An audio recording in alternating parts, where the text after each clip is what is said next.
ઉનાના સનખડા ગામમાં આરોગ્ય કેન્દ્રના તબીબ રજા પર ઉતરતા લોકોને હાલાકી પડી રહી છે। આરોગ્ય કેન્દ્રના મહિલા તબીબ રજા પર જતા 13 ગામોના લોકોને હેરાન થયા છે। આરોગ્ય કેન્દ્ર પર મુખ્ય તબીબના અભાવે ઇમરજન્સી સેવાઓ અને સગર્ભા સ્ત્રીઓને મુશ્કેલી પડી રહી છે। મુખ્ય તબીબ રજા પર જતા જિલ્લા કક્ષાએથી કોઈ અન્ય તબીબને ન મુકાતા હાલાકીનો સામનો કરવો પડી રહ્યો છે। ત્યારે ગ્રામજનોએ આરોગ્ય અધિકારીને અન્ય તબીબની નિમણૂક કરવા માટેની પણ માંગ કરી છે। પ્રાથમિક આરોગ્ય કેન્દ્રમાં તમામ સગવડો હોવા છતાં તેનો કોઈ ઉપયોગ નથી કરવામાં આવતો। આરોગ્ય કેન્દ્રમાં ફાળવેલી 2 એમ્બ્યુલન્સ ધૂળ ખાઈ રહી છે।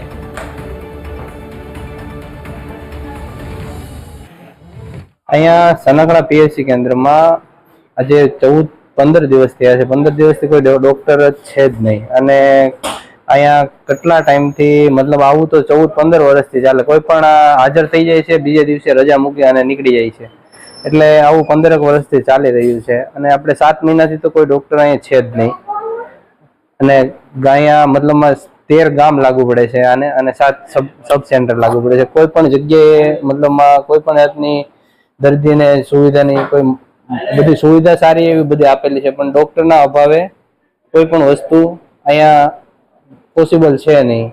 આપણે આરોગ્ય કેન્દ્ર સનકડા એમાં ડોક્ટર હાજર હોય નહીં એટલે દર્દીઓ આવે તો એને અહીંથી આવે ને પાછું ધક્કા ખાવાના રહે ને વાડી વિસ્તાર કોઈ આજુબાજુના ગામના અહીંયા આવે તો એને પછી અહીંથી સાહેબ ગામમાં જવું પડે કે કોઈ ઉના સુધી જવું પડે।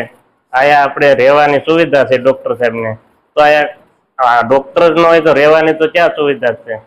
એટલે અહીંથી આપણે કાયમી માટે ડોક્ટરો રહે એવી અમારી માંગ છે। મારા ગામના આરોગ્ય સેન્ટરની રજૂઆત માટે અમે અવારનવાર અધિકારીઓને જાણ કરેલી છે, વાત કરેલી છે। હાલમાં 2 એમ્બ્યુલન્સ બંધ હાલતમાં છે અને દવાખાનામાં MBBS ડોક્ટર કાયમિક માટે હાજર રહેતા નથી। થોડા સમય પહેલા એક ડોક્ટર આવ્યા હતા તો 7 મહિનાની રજા મૂકીને ગયા, પછી ફરી એકવાર 1 દિવસ માટે હાજર થઈને ફરીથી 2 મહિનાની રજા મૂકી છે।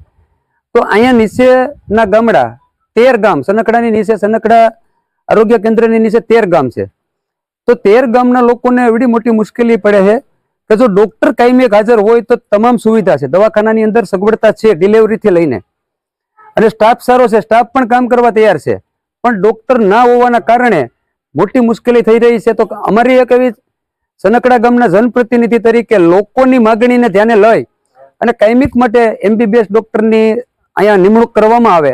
તો અમારે અહીંયા એટલી એવી પરિસ્થિતિ ખરાબ છે કે ડોક્ટર આવે છે પણ પછી પાછા રજા લઈને વયા જાય છે। એટલે MBBS ડોક્ટરની અમને ખાસ જરૂર છે। જો MBBS ડોક્ટર અમારે અહીંયા ન આવે તો અમારે અહીં ગર્ભવતી સ્ત્રી પછી આજે બીમાર માણસોને એટલી તકલીફ પડે છે, એટલી હાલાકી પડે છે કે એની સીમા નહીં। અત્યારે અમારે કેન્દ્રની અંદર આરોગ્ય કેન્દ્રની અંદર બધી સુવિધાઓ છે, બધું છે, પણ અત્યારે ડોક્ટર નથી એટલે અમને મોટી મુશ્કેલ પડે છે।